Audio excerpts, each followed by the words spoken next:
চাঁপাইনবাবগঞ্জের শিবগঞ্জে মানসিক ভারসাম্যহীন জামাই টুটুল ইসলামের হামলায় শাশুড়ি নিহত হয়েছে। বুধবার দিবাগত রাত 10টার দিকে উপজেলার নয়ালাভাঙ্গা ইউনিয়নের মিরাটুলি বাবুপুর এলাকায় এ ঘটনা ঘটে। পুলিশ জানায়, মানসিক রোগে জামাইয়ের বাড়িতে বেড়াতে গিয়ে দেশীয় অস্ত্র শাবলের আঘাতে ঘটনাস্থলেই শাশুড়ির মৃত্যু হয়। অভিযুক্ত ব্যক্তি একই এলাকার সাদিকুল ইসলামের ছেলে।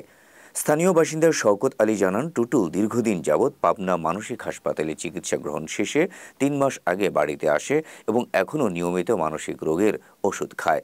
শিবগঞ্জ থানার ওসি গোলাম কিবরিয়া জানান, মিরাটুলি বাবুপুর গ্রামের মৃত শফিকুল আলমের স্ত্রী সাকিনা বুধবার রাতে জামাই টুটুলের বাড়িতে বেড়াতে যান। রাতের খাবার খাওয়া শেষে সাকিনা একটি ঘরে ঘুমিয়ে পড়েন।